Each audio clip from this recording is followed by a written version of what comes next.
To follow Jesus is to die and be reborn, not once, but many times. Entering the desert of Lent is to allow us to focus on the experience of this dying to what was before and being reborn to what is to come in us at Easter. The mystics in our tradition knew this well. It's part of the ongoing process of transformation Jesus calls us to in our humanity, so that his divinity can more fully dwell within. I'd like to focus on three aspects of what must surely have been experienced by Jesus in the desert, while dying to his former self and being reborn as Messiah, Son of God. As the second reading today from Peter states, he was put to death in the flesh, but made alive in the spirit. The first aspect must invariably be the overcoming of fear. Fear is a human survival instinct, shared also by other living creatures. We fear when in dangerous situations that causes our lives to be threatened. Setting out into the desert, then, is to not only experience, but confront that basic instinct for survival. What would be the common fears? Not knowing what or when we'd eat or have access to water, where we'd find a safe place to rest. Alone without any protection, we'd be encountering the wild beasts. These beasts, as we learn from the writings of the desert fathers and mothers, are the greatest threat to a human in the desert. But we also know from these desert dwellers that when personal fear is overcome, wild beasts can become our friends. As in many other religious traditions, particularly that of indigenous people, those chosen to lead communities or tribes undergo a process of initiation, the last being the overcoming of fear. This includes living alone in a forest with no provisions, just as Jesus did in the desert. We are told in Mark's Gospel that Jesus was tempted by Satan, and surely fear would be one of those temptations. Apart from being a basic survival instinct, fear can be, and usually is, a temptation.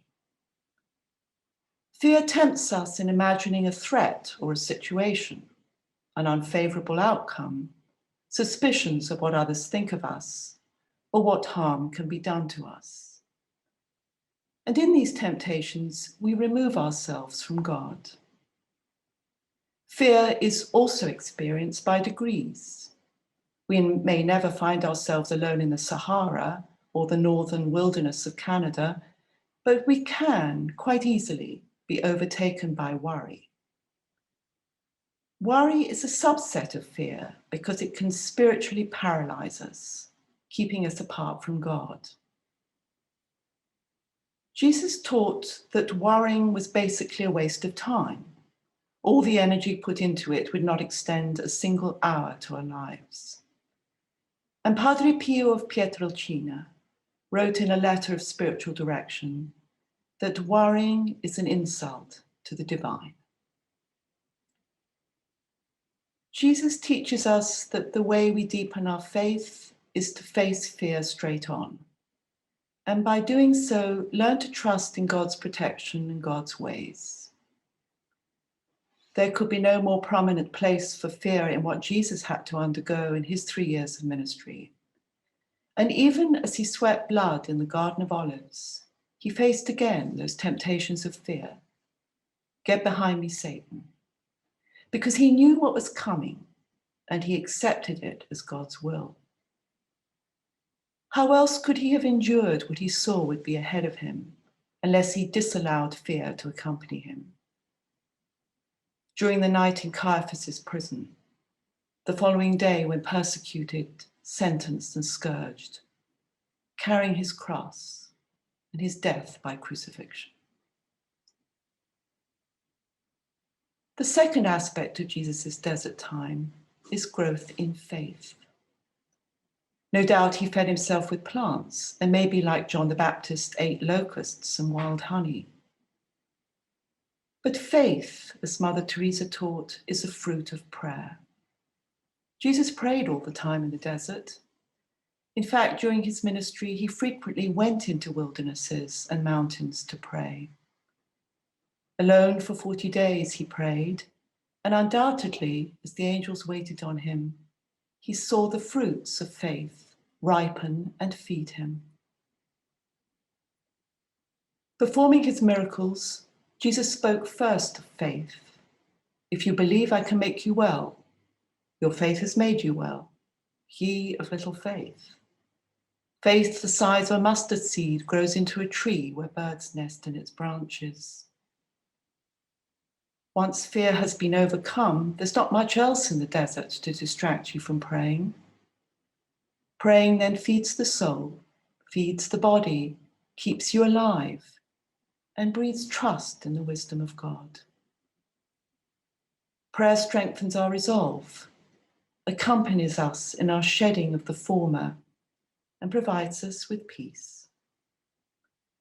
And this brings me to the third aspect of Jesus in the desert, peace. Jesus is at peace. His great peace is what attracts others to him. He speaks with confidence. He stretches out his hand and heals.